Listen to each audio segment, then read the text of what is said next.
Good morning, Kevin here. And where am I today? Well, as you can see, I'm at Stanton Moor. And where is Stanton Moor, I hear you asking? Well, it's in the Peak District. And I'm going to go and find the scheduled ancient monument. And today I haven't got the usual crew with me, but I have got Sue, and Sue's here. Hi. And this was Sue's idea to come here. We've got about half a mile to walk, but it's a cold day. I've got a hat on, Sue hasn't, hers is in a bag, but it's a misty, foggy day. The mist is actually beginning to lift a little bit. So hopefully we'll get a decent bit of footage from this ancient monument we're going to see. I'm not going to tell you anything more about it until we get there. So we'll press on and we'll see what we can find.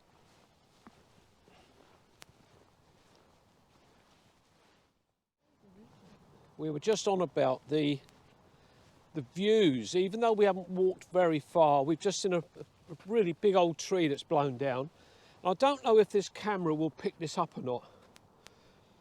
But across the valley there, you've got the fog laying right in the bottom of the valley. And from where we are, we're above the line of that fog bank. And as you can see the other side of the fog bank, you can see the hills in the distance.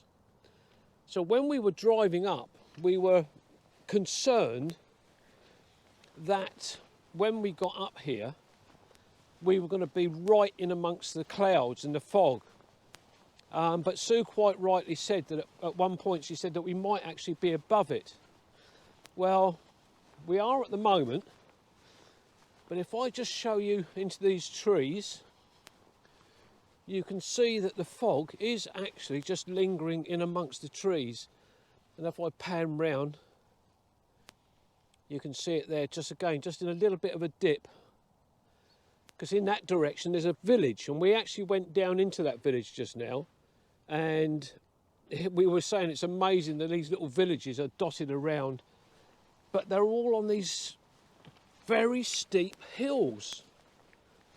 And, you know, it's just, this is the Peak District, which gets lots of snow. And some of these places must get completely cut off. But, you know, the people love it up here. I love coming up here. This is my first visit since January 2020. So we've got to go through this gate. You see the sign there. I'll do the gentlemanly thing and let Sue go through. Thank you. And it's always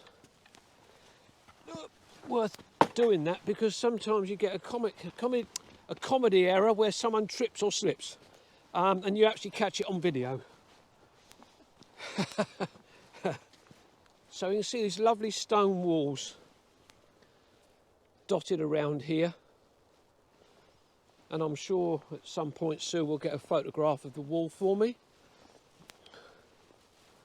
And just looking to my right hand side, we've got this, oh gosh, that was a comedy moment. I got caught by it. And we've got this bank here which looks as if it's large bits of stone in amongst it all, and the moss is covering it all.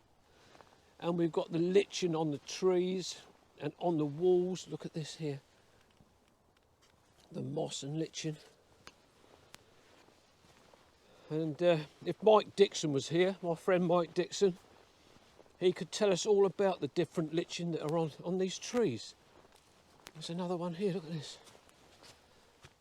Now Mike, another one for you. But we've got to head up this way. But you can see, as I said just now, about that bank that we came across, this one here, much more open, and you just see all the rocks are just as if someone's just dropped them. And they're all piled upon each other. Isn't that amazing? And the trees are growing out of them quite happily. Silver birch trees mainly here. Incredible. Well, let me just show you. We're coming down this track, and Sue, sorry, up this track, not down this track, what am I on about? And Sue called out to me. She's come up this way because she spotted this up in amongst these trees. And I'm not sure exactly where she is. She's up here somewhere. Oh, she's taking photographs or something by the looks of it. And from down on that track, she spotted this wall of stone. And, oh gosh, oh my word, that is a quarry there, and that is very deep, and I am not going to get any closer to the edge. I'm about 6 or 7 feet back from it. That is incredibly deep. And then we've got this, as I say, Sue spotted these stones here. And just here, look at this. Now, I don't know if it's going to be possible, but we've got these stone steps, and I'm going to try and climb up them. And it's not very easy because they're not very big. So, right, I'm up the top now. Blimey, are you all right there, Sue? Yep. So we've now climbed to the top of this bank of stone, and it looks like it's been built. It's got to have been. Just look at this. That's the side wall of the steps as we came up. And if I go back over the other side, just look at that, that's amazing. You cannot believe that that is natural by any shake of the imagination. And just there, on that side there, look at that. That's all been built up down there. Now we're up the top here. That quarry below us is even higher. Higher? Lower. That is horrible. And I don't like looking over the edge of these sort of things. But again, I've just noticed down here. Let me try and see if I can get down here without falling over on these roots. Whoops. That's the trouble with these roots. They get very wet and very slippery. So I'm walking down here now. Now, could this have been a dwelling? A dwelling in the woods where they were perhaps living and quarrying the stone? Because there's two definite shapes of a room, as you can see. Look at that. And a wall coming out here, and round there another wall coming out. So they would have probably come out to about where I'm standing, which is about 12, 15 feet away. But when you, and I've said this before, when you come out on these walks, you've got to try and use your imagination, but someone has built these walls. That is a definite. And as I say, is this somewhere that people were living? Quarrymen. And they were quarrying all the stone out. But what was the significance of building these walls here? What was the reasons for it?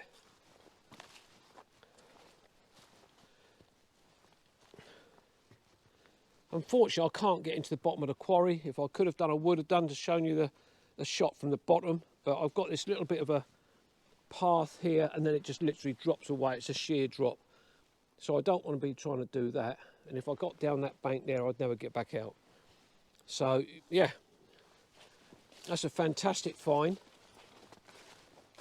on this walk that we're doing today. So I'm going to try and climb out of here now. Again, without slipping on these roots. And here's the roots all underfoot, look. I think I'm going to get there.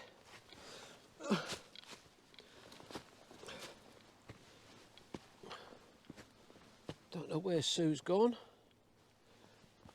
I'm not going to go back down them steps, that's too dangerous. They are very slippery, very small steps. But again, look, this is continuation of that wall along, just here. Isn't that fantastic?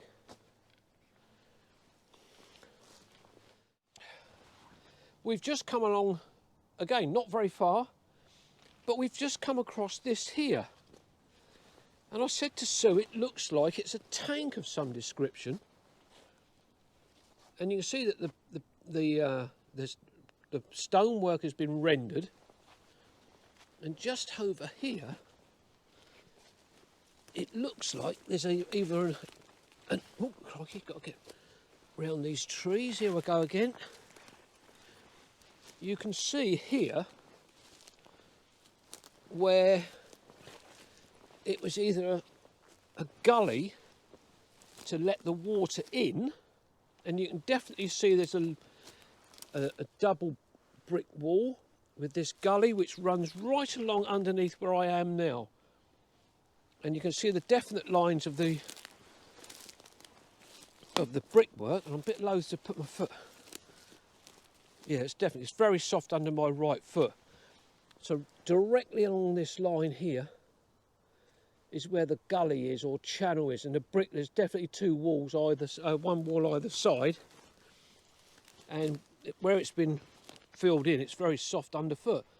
But a strange thing to find in the middle of a woods in the Peak District. Very odd. But there you go. Christ.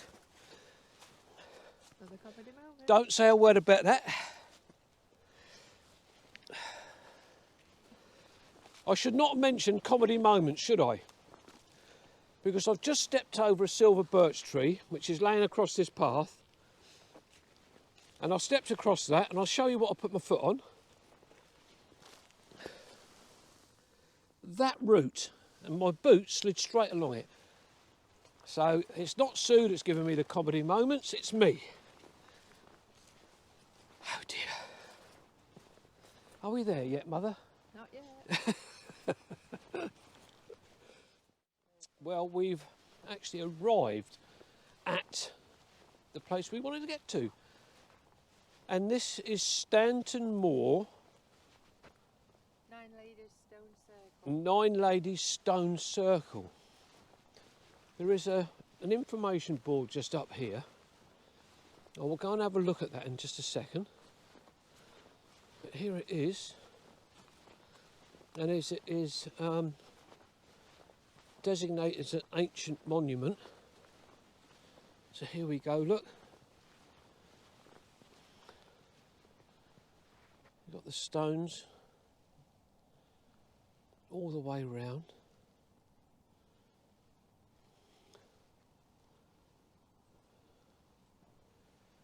Exactly to where I'm standing now. And just here, I don't know if you can see that. Looks as if something's been scratched into the stone on that one. Let's have a look here. And I am looking around and I'm seeing other odd stones, almost as if they've been positioned. And there's one just up here which I'm just going to wander up to. It just makes me wonder why this one is so prominent just here. I don't know whether there's anything on it.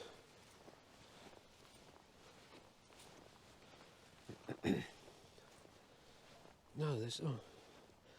Well, someone certainly put something on there. It looks like someone's put a cross on there, and there's some sort of a name on that one.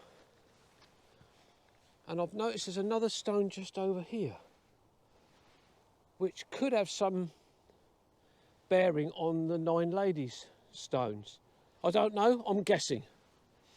It's that has definitely got something scratched into the stone. As I said, there's a cross and there's some sort of a, I don't know whether it's an ST stress. I can't make that out.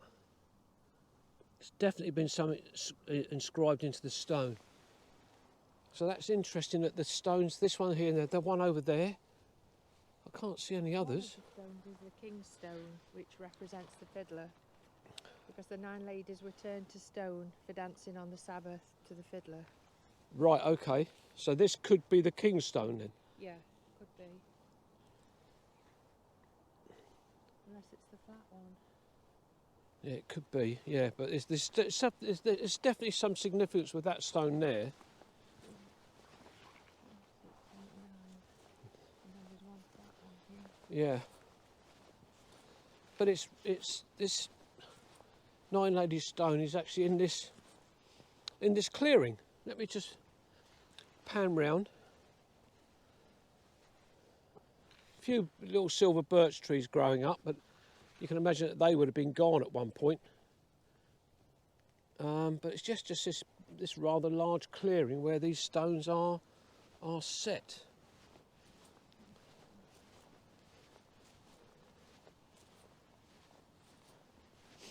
Oh. The ground is my excuse is the ground is very uneven, and unless you watch where you're walking, you end up stepping down into a dip. But we've got this flat stone here, as Sue was pointing out just now. But there are 9 other stones. Is that correct? 1, 2, 3, 4, 5, 6, 7, 8, 9. So we've got the 9 stones plus this one.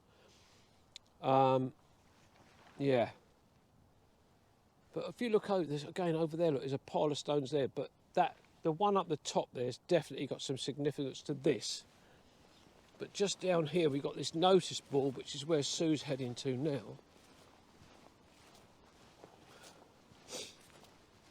We'll have a look, see what this says. Again, Sue would have taken a photograph. Small, isolated, 40 metres away from the stone. Ah, that'd be that one up the top then, the one we've been looking at. Yeah. So that was the King's Stone, as Sue was saying just now.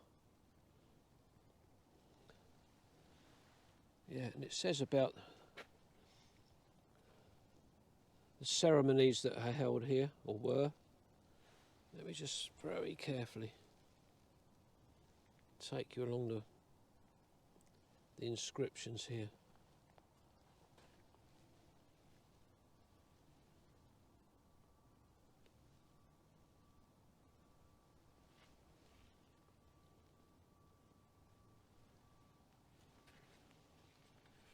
And just there, that's the map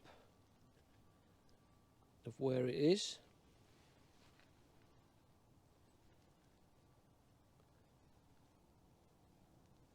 But as it says here on Stanton Moor, there are many other Bronze Age monuments. While many are funerary and ceremonial, some are domestic and agricultural. These were built by people who lived and farmed the land on and around Stanton Moor between 4,000 and 3,000 years ago. They have survived because the land has not been improved for agriculture, an activity which has destroyed many monuments elsewhere in the country. Because of its archaeological importance, the entire moor is now protected as a scheduled monument. And quite rightly so. I think that's very important that these things are protected. And for other people like Sue and myself to be able to visit and have a look at them. It's very important to keep them. So where are we going now then, Sue? Chatsworth? Oh, yes, we're going to go to Chatsworth. We were actually hoping to get into the house today, but the tickets were completely sold out. Today was the only day that I would have been able to go on, mainly because the car park was cheaper. And I had contacted Chatsworth to seek permission to do a video around the house, which they actually did give me permission to do so. Other people just turn up with their phones or cameras and video, which Chatsworth House do not mind, but they would prefer people to ask permission. And I never do anything around those sort of places without permission. National Trust houses, English Heritage, you can't film anywhere, really. Well, you can film to a point. You've got to be careful. Certainly no drone flights. So, yeah. So, if that's the end of today's jaunt to here, the little walk, so this will be, oh, hang on, let me stop. I'm going to do that wrong. This will be Kevin and Sue saying bye-bye, and we'll see you on the next one. Bye-bye. Bye. Bye-bye.